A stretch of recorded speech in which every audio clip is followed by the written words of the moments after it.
আসসালামু আলাইকুম প্রিয় দাখিল সপ্তম শ্রেণীর শিক্ষার্থী বন্ধুরা, আশা করি তোমরা সবাই ভালো আছো। রাবিল সেডুকায়ের আজকের আয়োজনে সবাইকে স্বাগত জানাচ্ছি। সাথে আছে আমি এমডি রবিউল হক।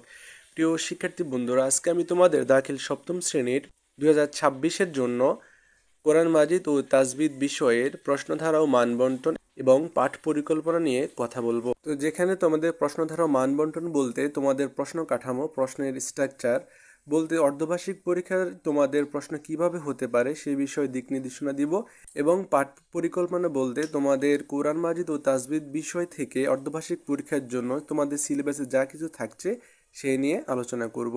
তো চলে আসি আমাদের মূল আলোচনায়।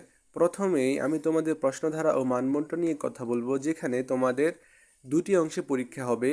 একটি হচ্ছে গিয়ে লিখিত অংশ, যেখানে তোমাদের থাকবে 85 নম্বর, এবং থাকবে মৌখিক অংশ, যেখানে তোমাদের থাকবে 15 নম্বর।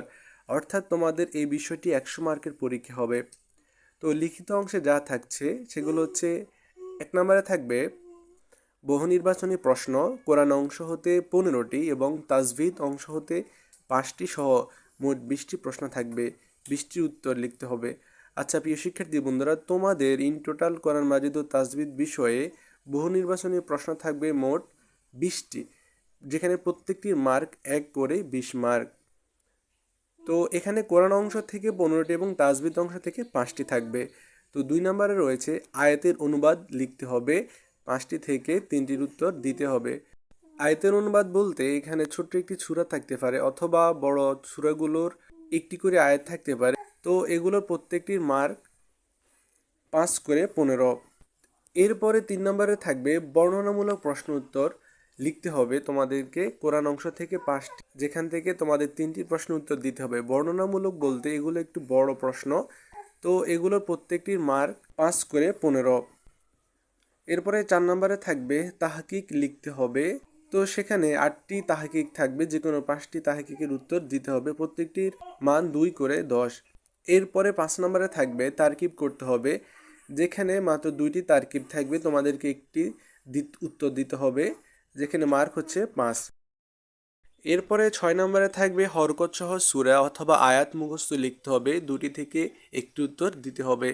প্রিয় শিক্ষার্থী বন্ধুরা, এই 6 নম্বরে তোমাদের যে কোনো ছোট একটি সূরা অথবা আয়াত থাকবে, যে কোনো একটি সূরা অথবা আয়াতের হরকত সহ উত্তর তোমাদের মুখস্থ লিখতে হবে। তো এখানে মার্ক হচ্ছে 5। 7 নম্বরে রয়েছে বর্ণনামূলক প্রশ্ন উত্তর লিখতে হবে, তাজবিদ অংশ থেকে 3টি। তো এটি থেকে তোমাদের 2টি প্রশ্ন উত্তর দিতে হবে। অর্থাৎ এর আগে রয়েছে তোমাদের কোরআন মাজিদ থেকে বর্ণনামূলক প্রশ্ন, এখন হচ্ছে তাজবিদ। তাজবিদ থেকে তোমাদের 3টি প্রশ্নের উত্তর থাকবে, তোমাদের 2টি প্রশ্ন উত্তর দিতে হবে। তো এখানে মার্ক হচ্ছে 5 করে 10। তো 8 নম্বরে থাকবে আয়াতের দাগ দেওয়া অংশ থেকে তাজবিদের কায়দা চিহ্নিত করতে হবে।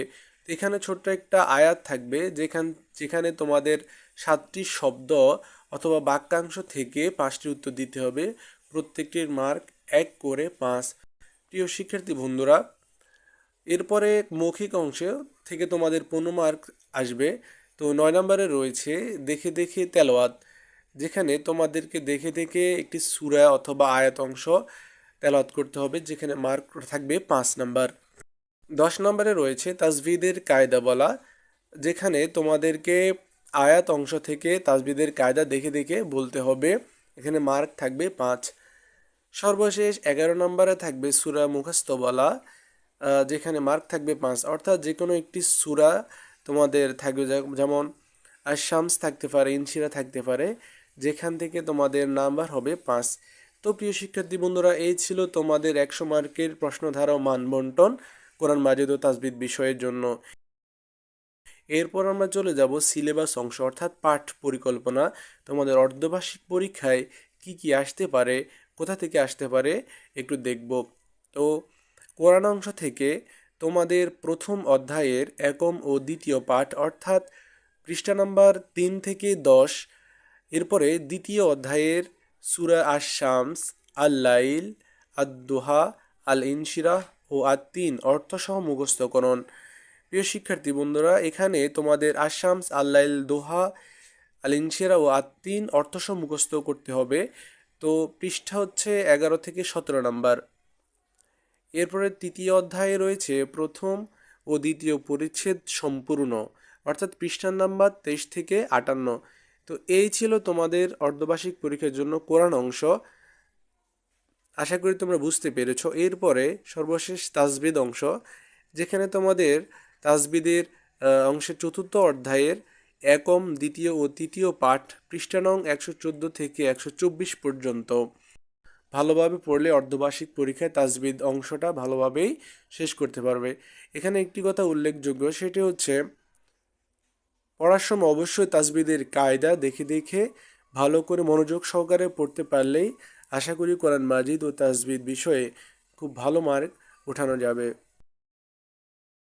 প্রিয় শিক্ষার্থী বন্ধুরা, এরপর রয়েছে বার্ষিক পরীক্ষার জন্য তোমাদের সিলেবাস কী কী থাকছে আমরা একটু দেখে নিই। তো এখানে রয়েছে কোরআন অংশ, যেখানে দ্বিতীয় অধ্যায় অর্থাৎ সূরা আলাক, সূরা কদর, সূরা বাইয়িনাহ, সূরা জিলজাল, সূরা আদিয়াত পৃষ্ঠা নম্বর রয়েছে 18 থেকে 22 পৃষ্ঠা। প্রিয় শিক্ষার্থী বন্ধুরা, বার্ষিক পরীক্ষার জন্য কোরআন অংশে এই সূরাগুলো অত্যন্ত গুরুত্বপূর্ণ।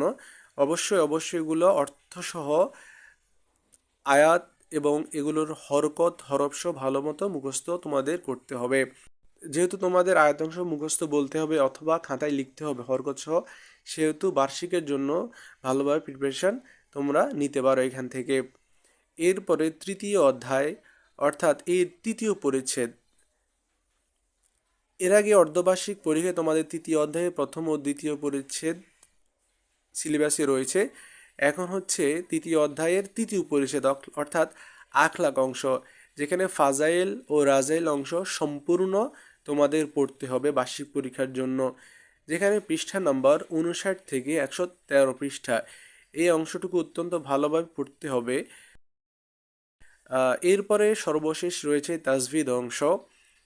প্রিয় শিক্ষার্থী বন্ধুরা, অর্ধবার্ষিক পরীক্ষার জন্য তোমাদের চতুর্থ অধ্যায়ের একম, দ্বিতীয়, তৃতীয় পাঠ পড়তে বলেছিলাম। এখন হচ্ছে বার্ষিক পরীক্ষার জন্য তোমরা প্রিপারেশন নেবা তোমাদের তাজবিদ অংশের চতুর্থ অধ্যায়ের চতুর্থ, পঞ্চম ও ষষ্ঠ পাঠ। অর্থাৎ চতুর্থ অধ্যায়ের চতুর্থ, পঞ্চম ও ষষ্ঠ পাঠ ভালো মতো পড়তে পারলে তোমাদের এখান থেকে তাজবিদের কায়দা, বর্ণনামূলক প্রশ্ন এবং আয়াত অংশ যেগুলো থাকবে তোমাদেরকে তাজবিদের কায়দা তোমাদের চিহ্নিত করতে হবে, লিখতে হবে এবং মৌখিক অংশেও এই তাজবিদের কায়দা তোমাদেরকে বলতে হবে। তো প্রিয় শিক্ষার্থী বন্ধুরা, আশা করি আজকের এই ক্লাস তোমাদের ভালো লেগেছে। কোরআন মাজিদ ও তাজবিদ বিষয়ের আজকের এই আয়োজনে আবারও সবাইকে স্বাগত জানাচ্ছি। তো সবাই ভালো থাকো, সুস্থ থাকো। আল্লাহ হাফেজ। আসসালামু আলাইকুম।